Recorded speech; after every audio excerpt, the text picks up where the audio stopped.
पश्चिम बंगाल की मुख्यमंत्री ममता बनर्जी ने केंद्र की नरेंद्र मोदी सरकार पर हमला बोलते हुए भविष्यवाणी की है कि केंद्र में बीजेपी की सरकार सिर्फ 6 महीने के लिए बची हुई है। अगले साल फरवरी मार्च के महीने में लोकसभा चुनाव होंगे। जलपाईगुड़ी की सभा में उन्होंने दावे के साथ साथ कहा है कि स्थानीय चुनाव में हम जीतेंगे और बीजेपी को करारी हार मिलेगी।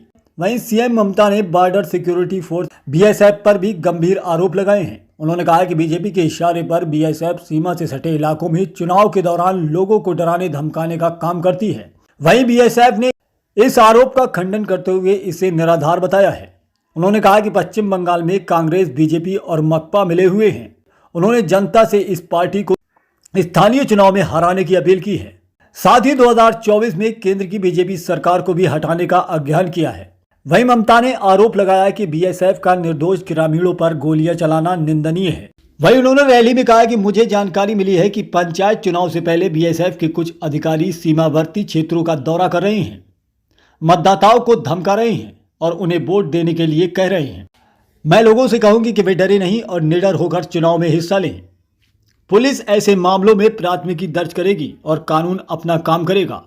उन्होंने कहा कि उन्हें किसी को गोली मारने का अधिकार नहीं है, कोई भी कानून से ऊपर नहीं है। ऐसा लगता है कि कूच बिहार जिले में लोगों को मारना एक आम बात हो गया है। इस पर बीएसएफ गुवाहाटी फ्रंटियर के एक बयान में कहा, यह बताना है कि कूच बिहार में रैली में पश्चिम बंगाल की मुख्यमंत्री ने बीएसएफ पर जो आरोप लगाए हैं वे पूरी तरह बेबुनियाद एवं सत्य से परे हैं। बीएसएफ एक पेशेवर बल है जिसे भारत की अंतर्राष्ट्रीय सीमा की चौकसी करने का जिम्मा मिला है। उन्होंने कहा कि किसी भी सीमावर्ती क्षेत्र में लोगों या मतदाताओं को किसी वजह से कभी नहीं डराया धमकाया जा सकता। वहीं पश्चिम बंगाल की मुख्यमंत्री ममता बनर्जी ने जलपाईगुड़ी की सभा से पीएम मोदी पर हमला बोला है। इसके साथ ही बीएसएफ ने निरपेक्ष होकर काम करने की अपील भी की है। इसके साथ ही ममता बनर्जी ने कहा कि बंगाल में मकपा, कांग्रेस और भाजपा के एक साथ काम कर रही है। इन्हें हराना होगा और साल 2024 में मोदी को सत्ता से हटाना होगा। उन्होंने कहा कि भाजपा की उम्र अब केवल 6 महीने रह गई है और फरवरी में लोकसभा चुनाव होगा। उन्होंने कहा कि बीएसएफ पर सभी खराब नहीं है, निरपेक्ष से काम करेंगे। मोदी आज है और कल चला जाएगा। समझना होगा, आज कूच बिहार में बांग्लादेश बॉर्डर से आकर गोली मारकर चला जाता है, हम एक्शन क्यों नहीं ले रहे हैं। वहीं उन्होंने कहा कि राज्य में मकपा, कांग्रेस और भाजपा एक साथ काम कर रही है। इस चुनाव में उन्हें हराना होगा। राष्ट्रीय स्तर पर एक साथ काम करेंगे लेकिन उसका पर्दाफाश करेंगे। बता दें कि पटना में महाजुटान में भाग लेने के बाद ममता बनर्जी ने फिर से मकपा और कांग्रेस को भाजपा पर एक साथ हमला बोला है।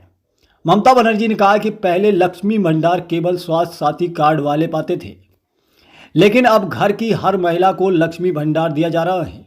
60 साल बाद लक्ष्मी भंडार पाने वाली महिलाओं को जीवन भर 1000 रुपये मिलेंगे। वहीं उन्होंने कहा कि किसानों को हर साल 10,000 रुपये दिए जाएंगे और किसान की मौत होने पर उनके परिवार को 2 लाख रुपये दिए जाएंगे। उन्होंने कहा कि टीएमसी पंचायत चुनाव जीतेगी, विधानसभा चुनाव जीतेगी, लोकसभा चुनाव जीतेगी। तृणमूल कांग्रेस पूरे राज्य में आगे है।